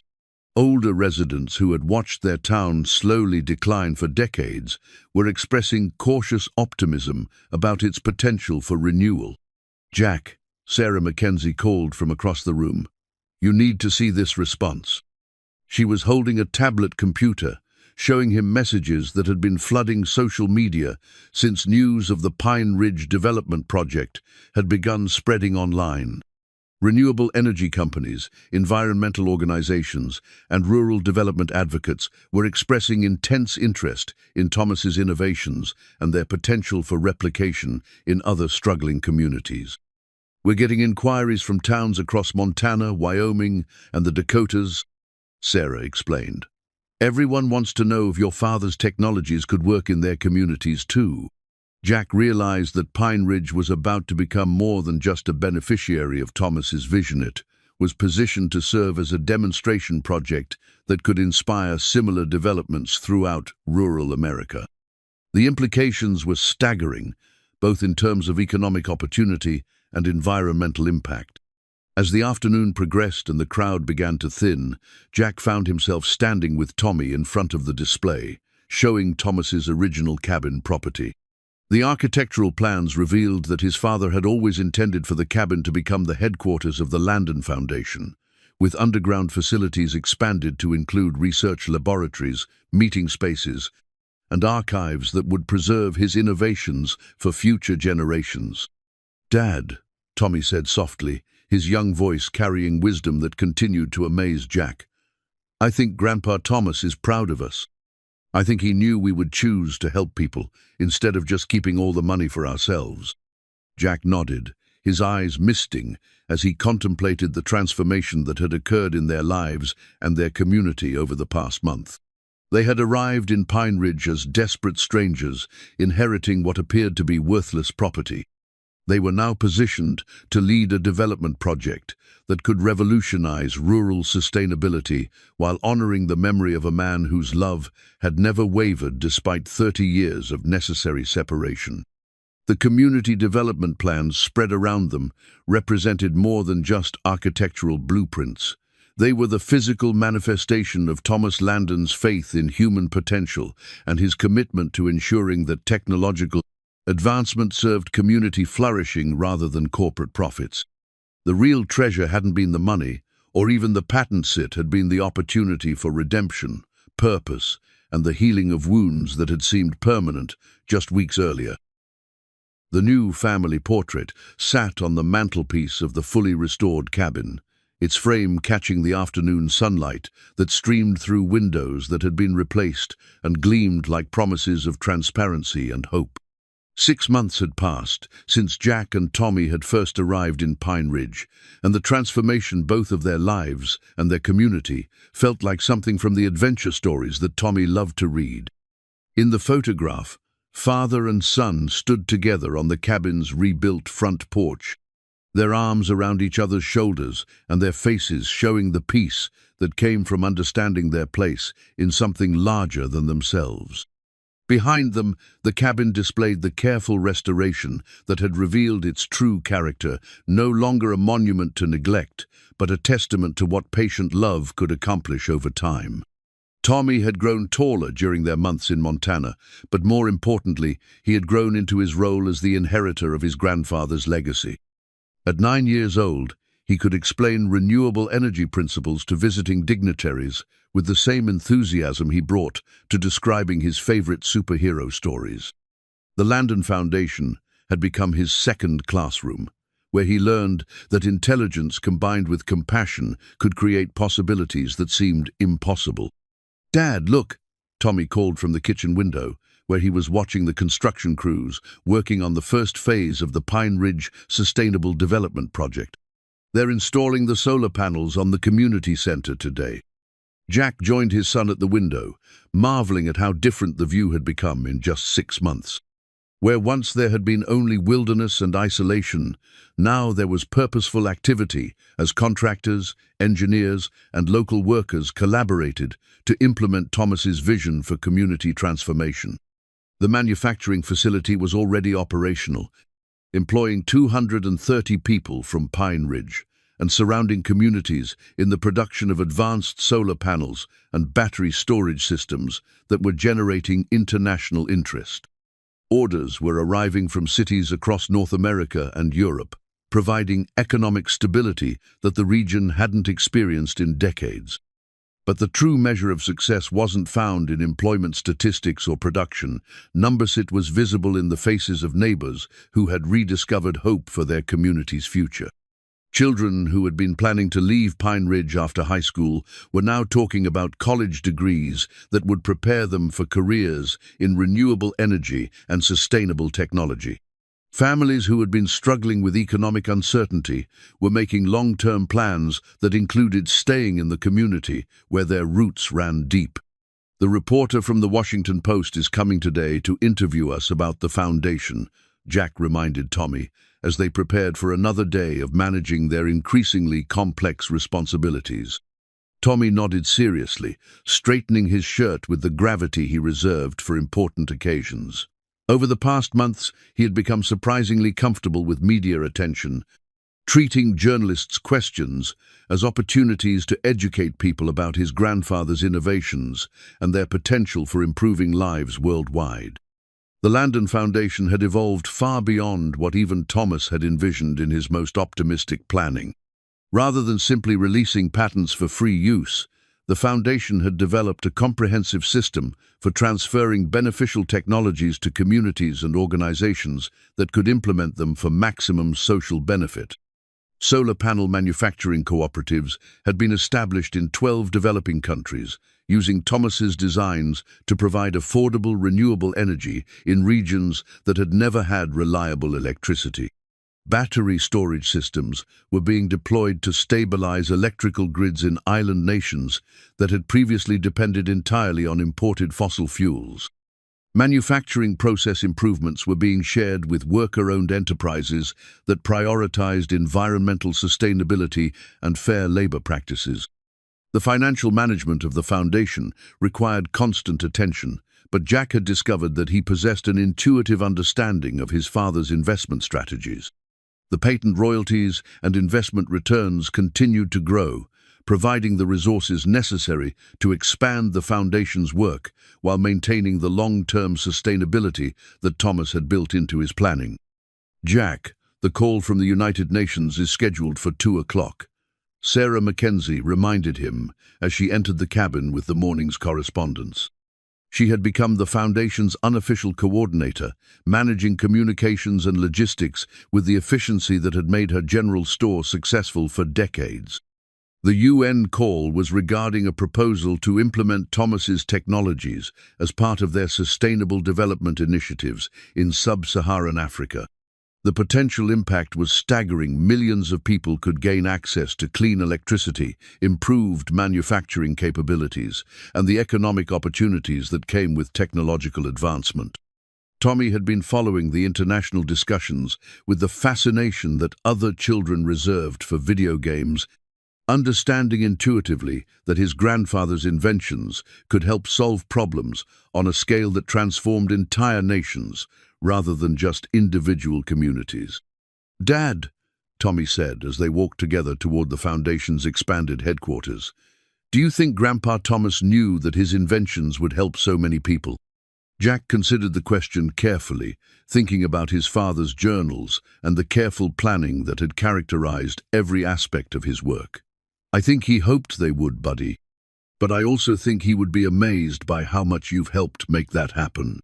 The headquarters building had been constructed according to Thomas's original blueprints, but expanded to accommodate the Foundation's growing staff and the increasing number of visitors who came to Pine Ridge to study the successful implementation of sustainable development principles. The architecture combined advanced environmental technology with the rustic aesthetic that honored the community's rural character. Inside, the walls were lined with photographs documenting the Foundation's projects, worldwide solar installations in Kenyan villages, battery manufacturing cooperatives in Guatemala, improved agricultural processing facilities in rural India. Each image represented lives that had been improved through the application of technologies that Thomas had developed in his isolated Montana workshop. But the most meaningful photograph was smaller and less dramatic than the others. It showed Jack and Tommy working together in Thomas's original workshop, studying patent documents and prototype devices with the concentration that marked their shared commitment to understanding and continuing his work. The image captured something that Jack had never expected to experience: the healing of wounds that had seemed permanent, the discovery of purpose that extended beyond personal survival, and the deepening of a father-son relationship that had been strengthened rather than strained by extraordinary circumstances. As the afternoon progressed and the UN call confirmed plans for implementing Thomas's technologies across multiple African nations, Jack found himself reflecting on the journey that had brought them to this moment. 6 months ago, he had been a desperate single father, inheriting what appeared to be worthless property from a man he had resented for 30 years. Now, he was the director of a foundation that was revolutionizing how beneficial technologies were developed and distributed worldwide, working alongside a son who had inherited not just financial security, but a sense of purpose that would guide him throughout his life. That evening, as Pine Ridge settled into the quiet rhythms of a small town that was no longer struggling but thriving, Jack and Tommy sat together on their restored front porch, watching the sunset paint the Montana sky in colors that seemed to celebrate the day's accomplishments. "Do you miss our old life in Detroit?" Jack asked, though he suspected he already knew the answer. Tommy considered the question with the thoughtfulness that had become his trademark. "I miss Mom sometimes," he said quietly. "But I think she would be proud of what we're doing here, and I think she would have liked knowing about Grandpa Thomas's real story." Jack nodded, his throat tightening with emotion as he thought about Sarah's memory and how she would have responded to the revelations about Thomas's work and sacrifice. She had always encouraged Jack to forgive his father's abandonment, understanding somehow that the full story might be more complex than it appeared. The grandfather's watch ticked steadily in Jack's pocket, marking moments that no longer felt urgent, but instead felt precious time spent in service of something larger than personal comfort. Guided by the example of a man who had sacrificed everything to ensure that beneficial technologies would serve human flourishing rather than corporate profits. "Tommy," Jack said softly, "I want to write a letter to your grandfather. Would you help me with it?" Tommy's face lit up with the enthusiasm that marked his favorite projects. Together, they went inside to compose a letter that would never be mailed, but needed to be written a message of gratitude, understanding, and commitment to continuing the work that Thomas had begun in isolation, but that they would continue in community. "Dear Dad," Jack began, and for the first time in 30 years, the word carried love rather than resentment. "Thank you for the courage to sacrifice your own happiness for our future, for the wisdom to build something larger than any of us could imagine, and for the faith that we would eventually understand what you were trying to accomplish." The letter continued for several pages, acknowledging the pain of separation while celebrating the extraordinary legacy that Thomas had created through his patience, intelligence, and unwavering commitment to serving something greater than himself. As they finished writing, the restored cabin around them felt less like a place of exile and more like a sanctuary where love had been preserved across decades of misunderstanding, where innovation had been nurtured in service of human flourishing, and where a family had been healed through the discovery of purpose that extended far beyond their individual lives. The new family portrait on the mantelpiece captured more than just their physical appearance. It documented the transformation of two people who had discovered that the greatest treasure wasn't wealth or even technological innovation, but the opportunity to continue the work of healing a world that desperately needed the kind of patient, intelligent love that Thomas Landon had spent 30 years building into the foundation of tomorrow.